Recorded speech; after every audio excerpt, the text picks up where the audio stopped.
What's going on, everybody? Welcome in to Pro v Pro, second show of the season. We are full go now here in the PGA Tour season.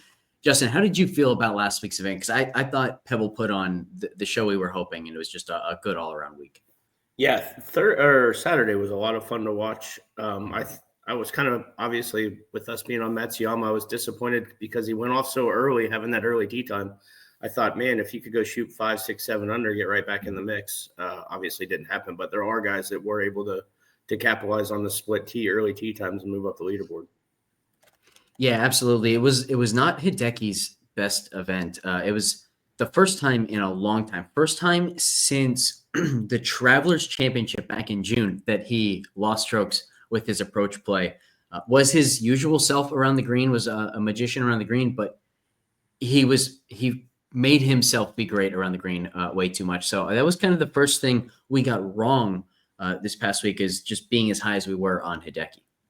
Yeah, for sure. And I mean, you can combine being wrong about him with like fading the favorites, right? I think that was one of the things that I thought was a great idea was let's beat the favorites. Well, Rory won and Scheffler finished T9. So that obviously didn't work out. And that's like, to show you how good Scheffler is, I read that that's his second worst finish in a year. I mean, let's talk about that. 9th place in an elevated event is your second worst finish in a year. Yeah. It's actually, let's see. Right? I think it's third worst. Third worst. Fourth if you include the Genesis last year, February 18th, where he finished 10th. But yeah, absolutely insane. 41st at the US Open, 33rd at the BMW. And then 10th at the Genesis this past week. He was 9th, but an absolutely incredible run.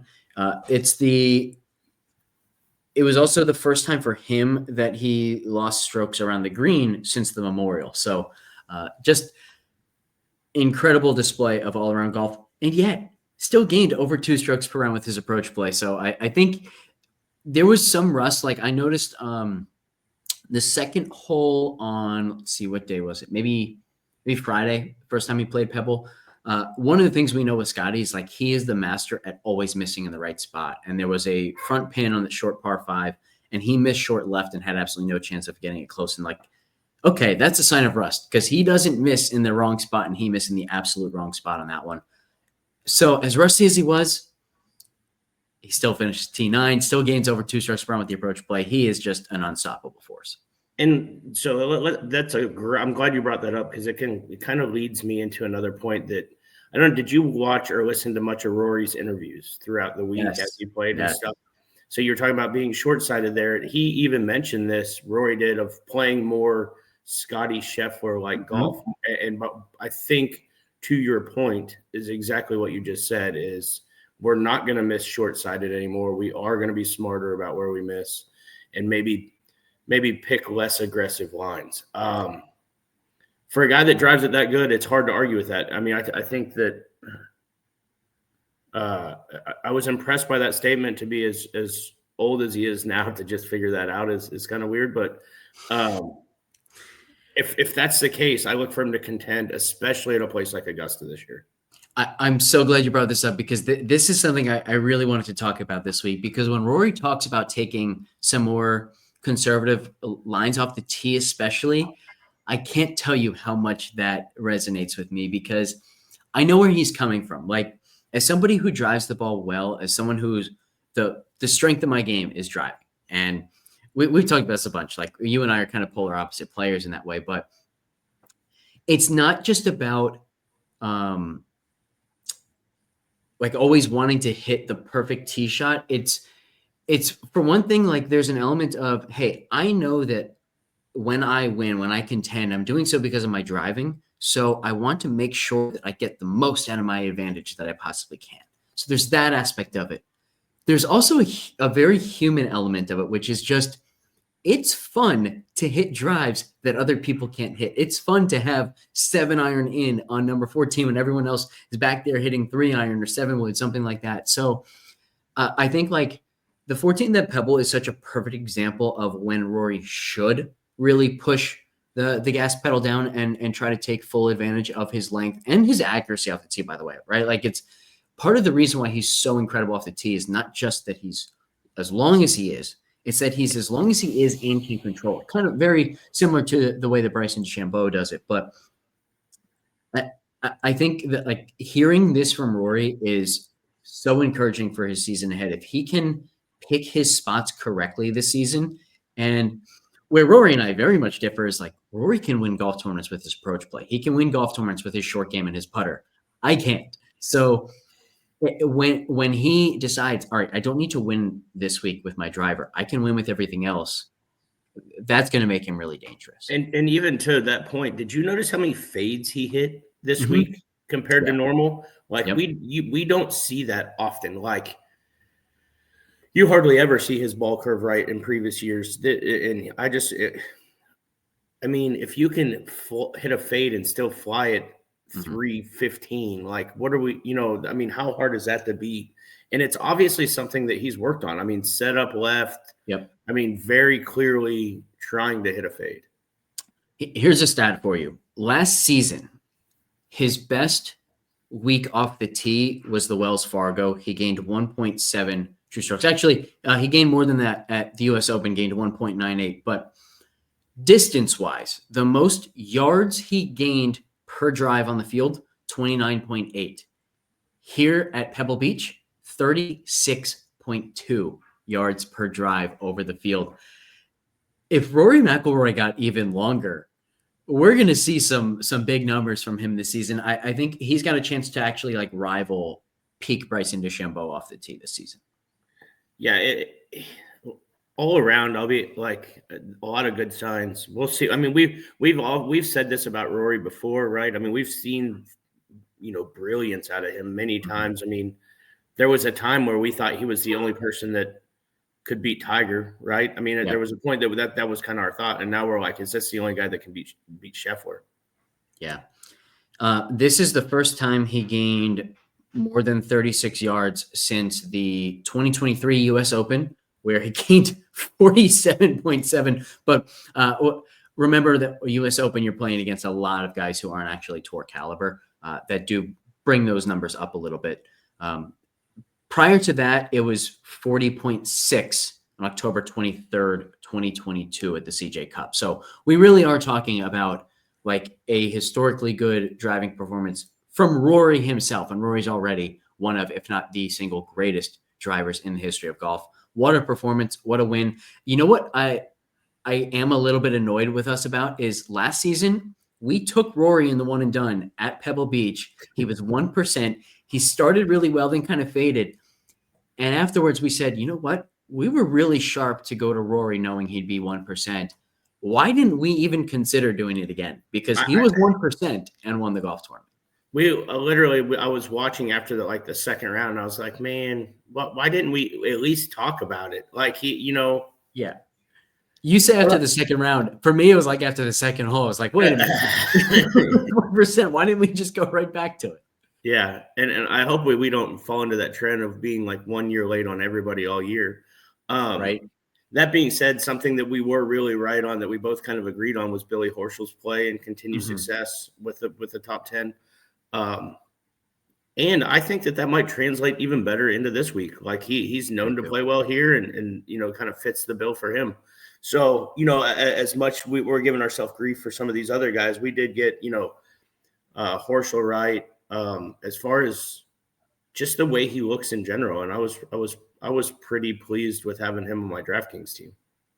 Yeah, very. That's by the way, the two guys we were close on in the outright market and the each way market last week were Billy Horschel and Taylor Pendrith. Just needed a touch more from them down the stretch, or for the guys like Rose, Straka to actually not make birdies down the stretch. So very close there. Didn't quite come through, but we see the success of the Course Fit model once again already coming to fruition this season. And Horschel, I think, is a perfect segue into this week's Course Fit model, one of the absolute best of the entire season. There's a lot of added emphasis on distance around the green play and accuracy off the tee. It's one of the few courses where there's a very clear emphasis on both distance and accuracy off the tee. We love that. We'll talk about why. But before we even get into who else this benefits and the rest of the Course Fit model, I do want to give Pat Mayo a shout out. He mentioned on his show with Jeff Feinberg this week, there's that he noticed a correlation, if you will, between winners here at the WM Open and the US Open. So I checked the Course Fit models because it did sound pretty convincing to me. Sure enough, the Course Fit models here at TPC Scottsdale and for all US Opens are incredibly similar. You get this major, major emphasis on distance off the tee.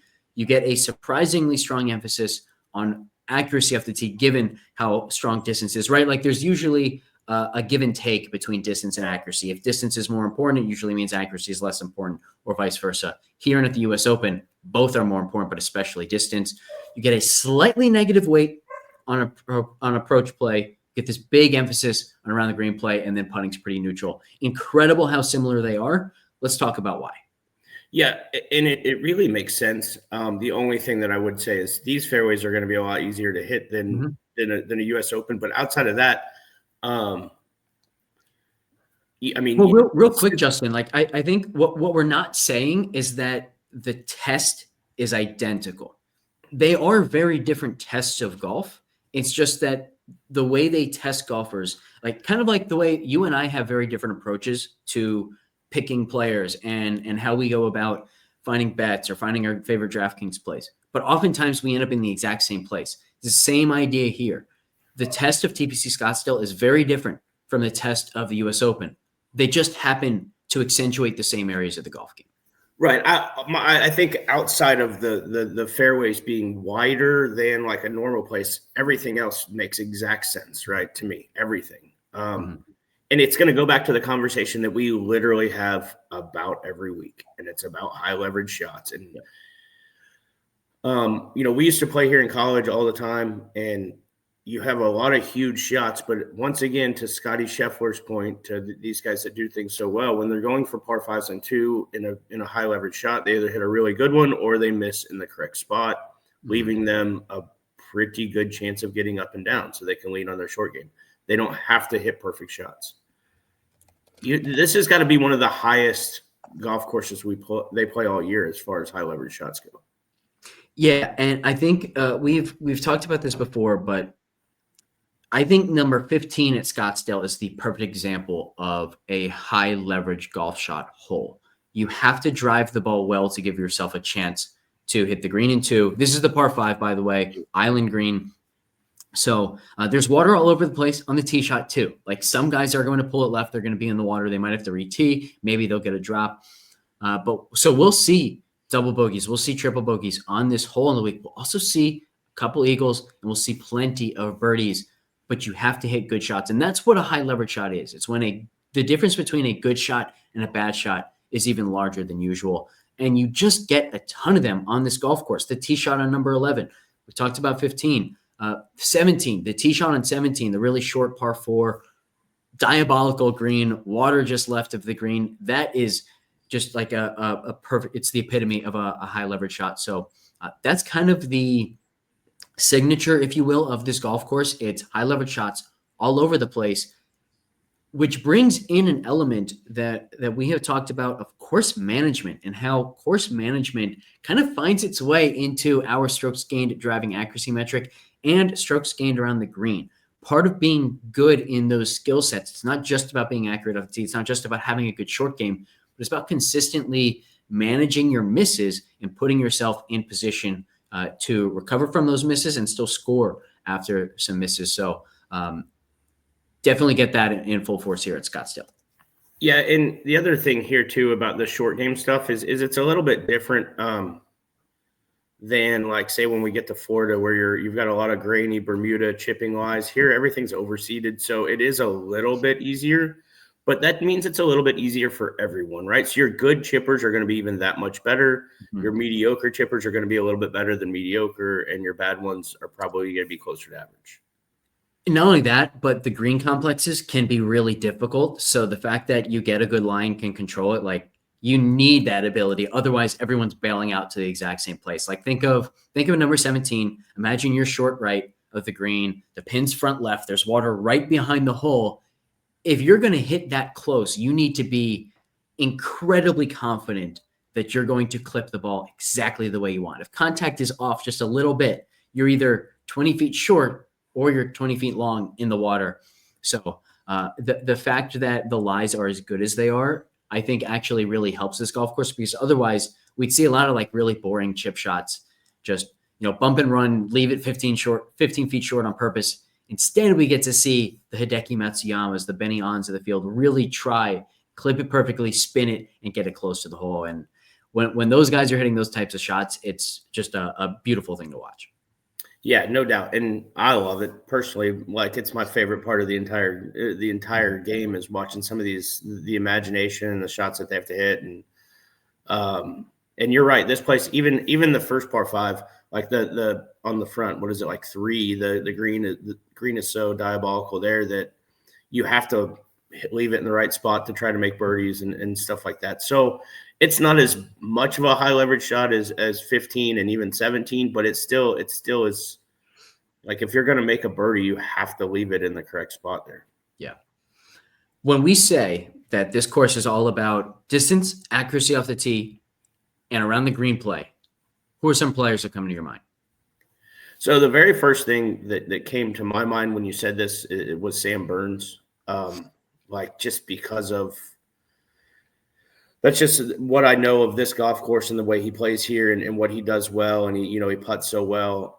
He tends to struggle a little bit with approach play. So that, with that being kind of down, and to my point of the model of, I know that he's not maybe the most accurate driver of the golf ball. That being said, you don't see him hitting a lot of disaster shots here. So I think the benefit of the little bit wider fairways are a big deal here for him.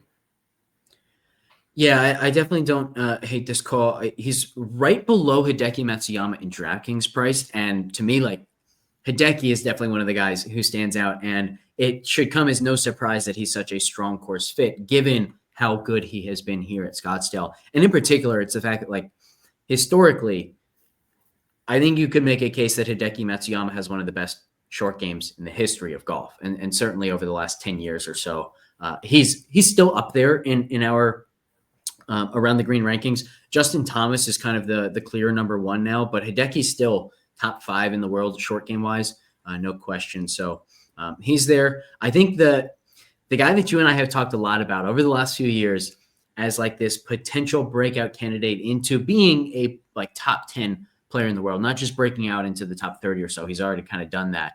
Min-Woo Lee is sitting at 80-1. He is one of, if not the single longest players in this field. He actually has our highest driving distance estimate in this field. Pretty accurate off the tee as well. We know approach play is his big weakness.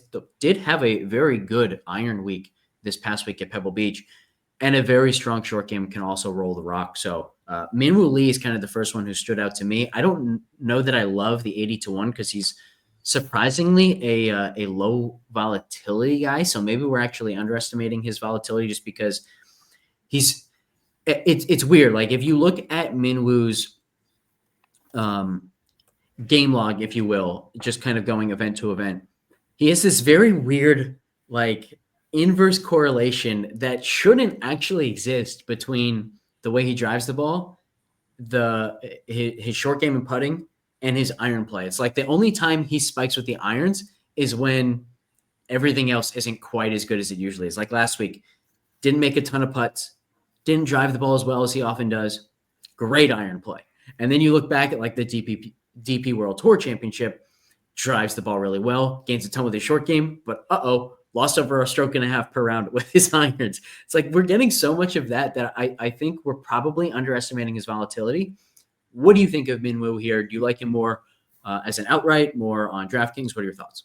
It's funny because it kind of sounds he's very like you and I, like, as far as getting to the same players, right? He gets to the same score. It's just, how does he get there, right? So it's I've said for a long time, dating back to when we first started the show, and I loved him at the Players, and he contended for 3.5 rounds. Like, I'm really surprised we're still sitting here talking about him being at 80-1. I thought at that point that he was going to be a top 15 player in the world, you know, with the skill set that he has. So the fact that he's still there, it just questions my thoughts on, what's going on and why hasn't he gotten better and why hasn't he really improved and why haven't we seen him? Because he's so good. Like, he's one of those guys that could go win by 4, 5, 6 shots any given weekend, and he's just never done it.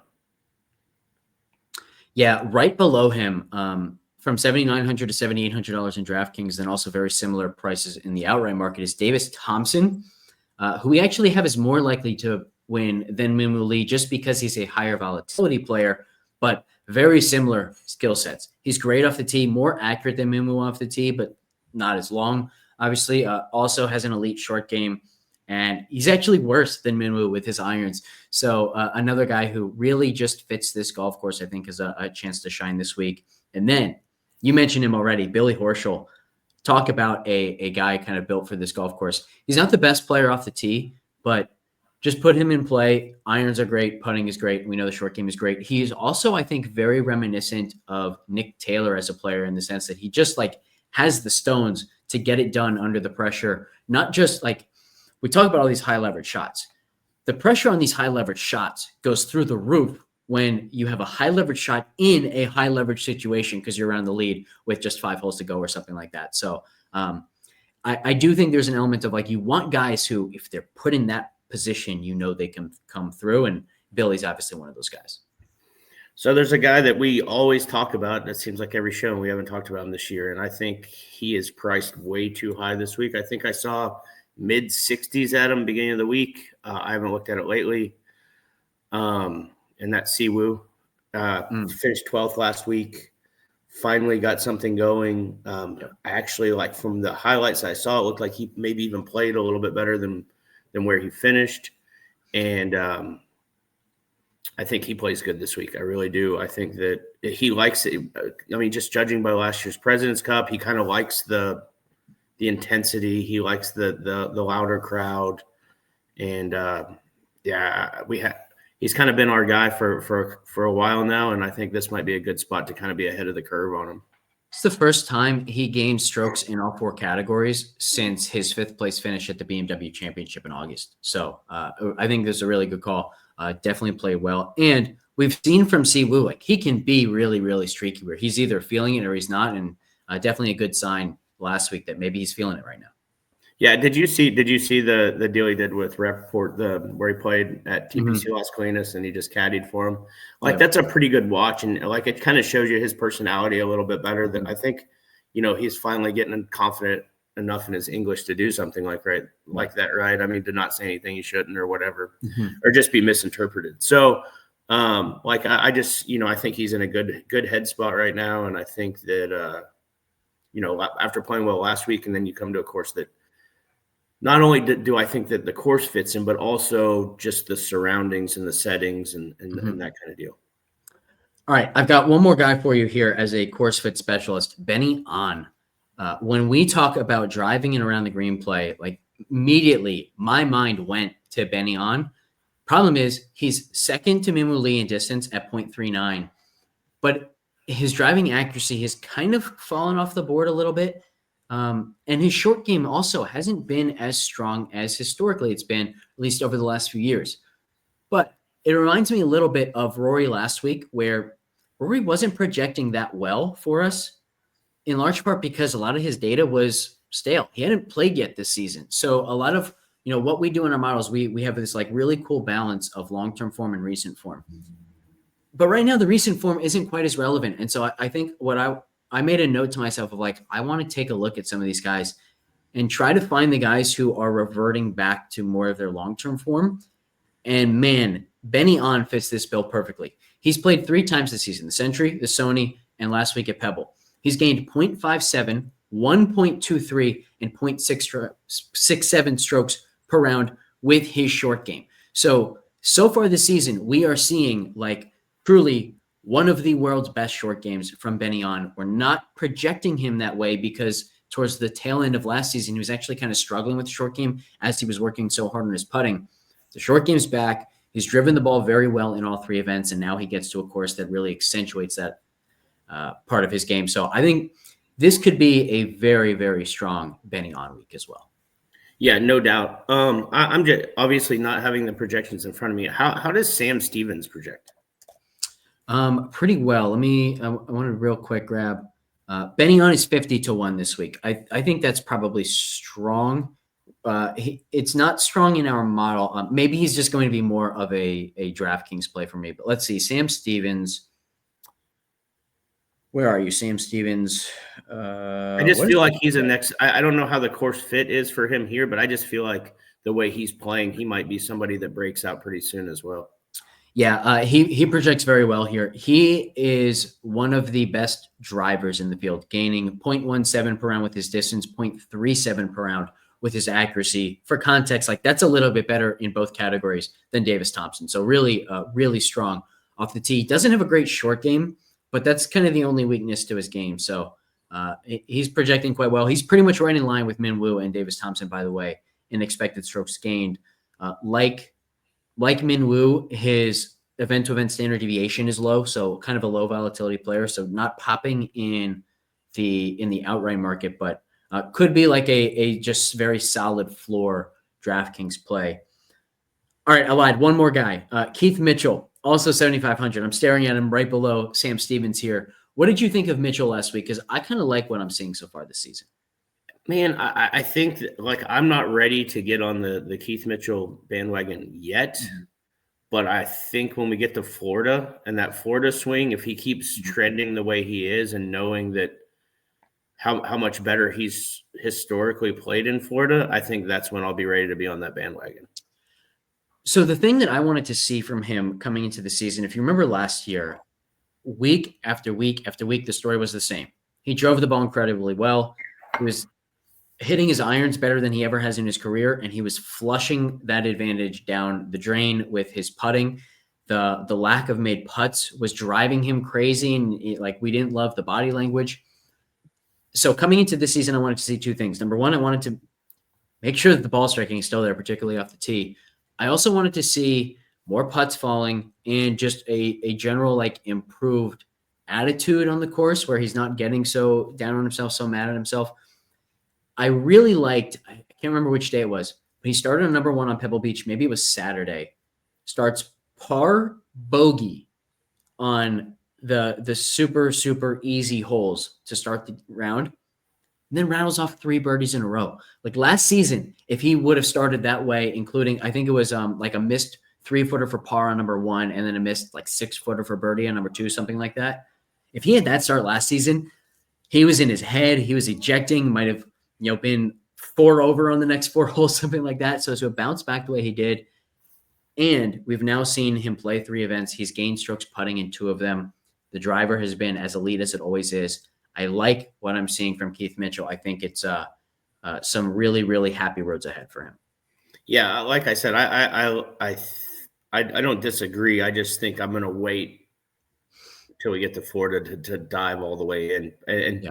Honestly, I hope he doesn't show too much because I want to be ahead of the game, but I want it to be in Florida.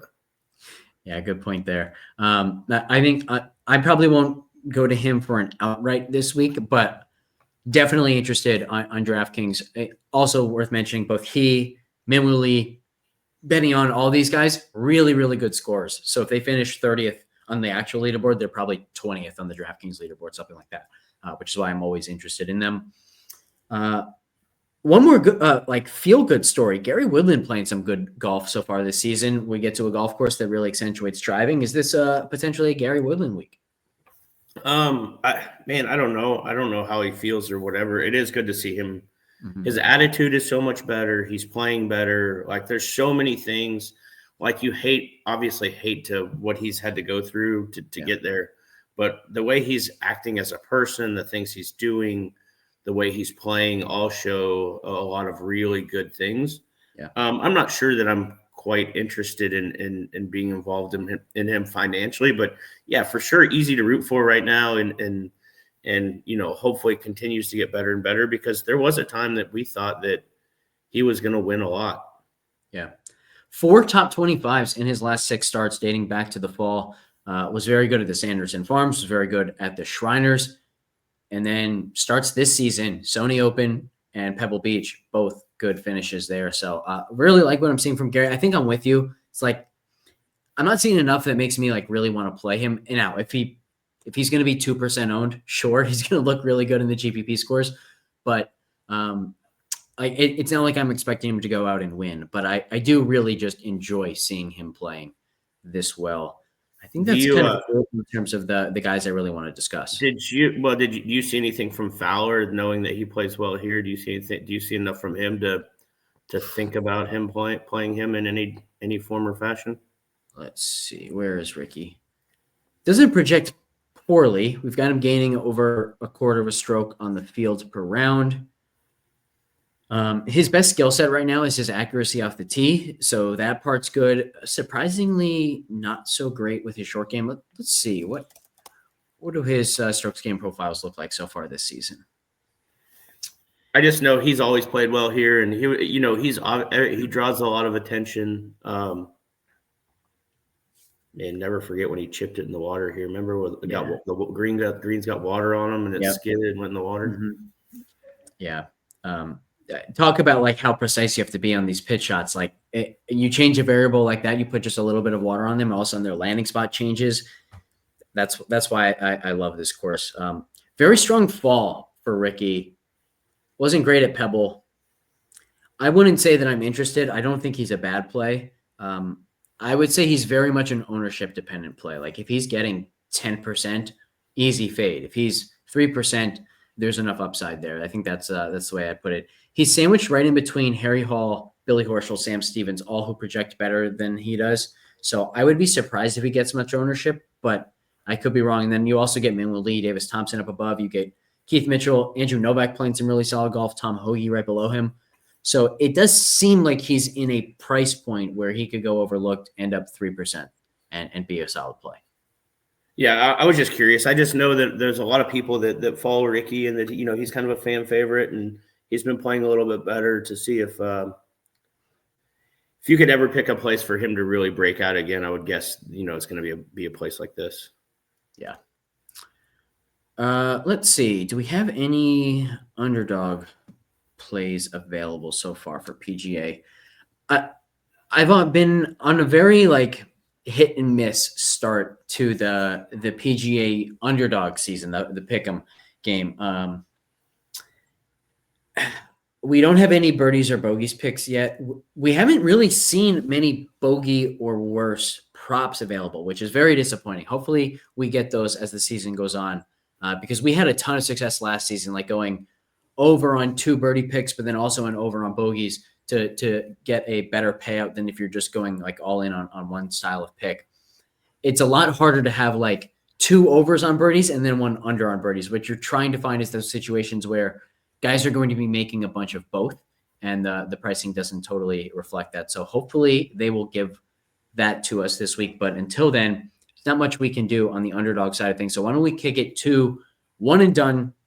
Not off to the best start, but we really have only had one important event so far, and only 1% of people had the winner. So still anyone's ball game at this point of the one and done season. What are you thinking here this weekend? Can we pick Matsuyama again? Because we're always off by 1 week. So can we just go back? People are going to be all over the deck this week. You know what we could do? Let's. You mentioned not wanting to be 1 year late on everyone we picked. Maybe we should figure out who we took last year at this event, because I remembered the Rory pick. I don't remember who we took here last year. Dude, it's so funny because I'm the same way. I remember the Rory pick like it was yesterday. And the fact that we didn't discuss them is just mind-boggling. But yeah, one and done this week. I think we're gonna have an ownership type of week of who to play.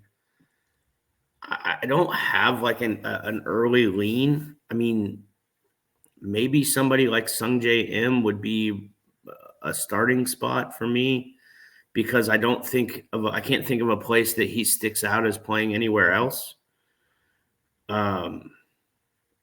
Obviously I'm high on Sam Burns. Do you think that is there a chance that we see Sam Burns start to play better and wish we had him at a elevated event? Mm-hmm. I like the Sungjae call. Sungjae definitely stands out. Accuracy off the tee, around the green play.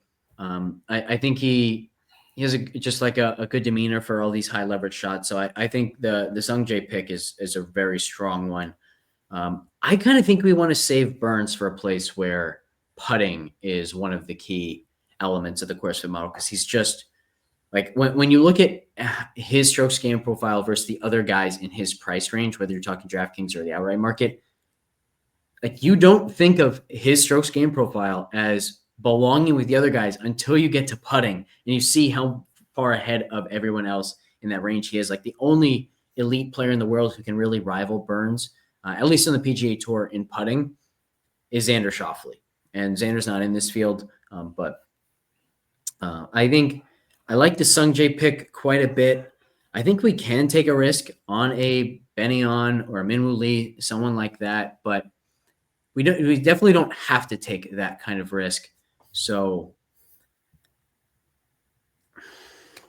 maybe Sungjae, although this isn't a signature event. So maybe we do want to take a risk on a Benyon or a Minwoo Lee and not burn one of the absolute best. That's my only thought is there a signature event where we is there enough players, high profile players, to where we can still use Sungjae M here and not wish we had him at an elevated event? Because I think there is. I think that I think that we have enough other elite players that he falls at the bottom of that elite tier anyway. Mm-hmm. So maybe getting him here benefits us. Yeah, I think the other point with Sungjae is he's such a low volatility player that it's going to be difficult for him to win one of the signature events, right? It's much more likely that he wins an event when, like, if you look at his best finishes last year, 3rd at the Travelers, 4th at the Scottish Open, 7th at the Open Championship, he's gaining, like, at the top end 3 true strokes per round, not 4 or 4.5 or 5 that it kind of takes to win these signature events. So those outcomes, though, can be good enough maybe to win this week, but certainly to win like one of the, he plays so often. If he's the best player in the field, like I think that's when we want to take him. It's close enough this week, I think, where I would have no problem taking him. But the other aspect is like when he's the best player in the field, he'll be 15% owned in the one and done. This week, he's probably going to be 3%, something like that. So for me, it's Sungjae, Benyon, Minwoo Lee, like someone like that. Maybe Davis Thompson. Any other names you want to throw in the mix? No, I mean, I'm always going to be okay with Minwoo Lee, especially at a place like here. Big fan. But I think we're going to be able to get him at pretty low ownership wherever we want. Do we want to see more out of him first, or do we think now's the time to pounce? I think we can throw Horschel in the mix as well, especially coming off last week. Like when he has won, we have seen him spike beforehand. So, he was 12th at the Valspar, 7th at the Children's Houston Open last year before he won at the Punta Cana. So we're seeing the form, we're seeing the spikes. Was incredible with both his approach play and his putter last week. Approach is usually one of the parts of his game that can hold him back, and it's like we mentioned this with Sam Burns in the past as well. When Sam Burns wins, he gains a ton with his approach play and he gains a ton with the putter. Horschel's kind of the same way. When he's contending, he's gaining a ton with his approach play and a ton with the putter, and we're seeing both of those aspects of his game in form right now. Yeah, I mean, obviously, Horschel is one of the first names I brought up today. So I would, Horschel, that group. Do you think that this week Minwoo is a better play than Siwoo? They're basically the same price. They're very similar. I think I give Minwoo the edge just because of how much longer off the tee he is, and there's such a massive weight on driving distance. It's let me grab the exact number here. 63% more predictive than the average week on tour driving distance. 22% on accuracy, 42% around the green play, 5% on putting, -11 on approach play. So 63%, like that is a big number. That makes me want to go to Minwoo's skill set a little bit more. Gotcha. Okay. I was just curious. I don't disagree. And especially on the one and done side, like I want to wait. I'm not suggesting Siwoo would want to done it anyway, but I think in kind of a sneaky way, one of the reasons why distance might have such a big signal this week is because on a hole like number 17, when some of the field has to hit 3-wood to try and get it up around that green, Lee might be hitting long iron, right? Like that's a big accuracy advantage that is coming from the fact that he is as long as he is off the tee. So you kind of get those I think that's one of the major strengths of our course fit model, of the approach that we take, that you get some like really kind of counterintuitive, predictive measures in that way, where add in the forced carries too off the tee. So 18 is a great example. Minwoo, that the water on the left is not in play at all. No. Number 3, the par 5 dogleg right, he can hit it over the corner. There's a lot of places here that bunkers and stuff are out of play for length. That fourth berry down the left on 18, that's such a good example as well, because it's not just about eliminating the possibility of hitting it into that water, but it's also he can now aim further left of the bunkers through the fairway on the right, because he doesn't have to worry about that. And so, and where a lot of guys, their miss 5 yards right of their line is going to be in a fairway bunker 140 yards away to a pretty difficult green complex, might even be more than 140 yards. Whereas a 5-yard miss to the right from Lee is going to be 100 yards out with a wedge in his hand on the right side of the fairway. So exactly. That's a huge advantage. Yeah.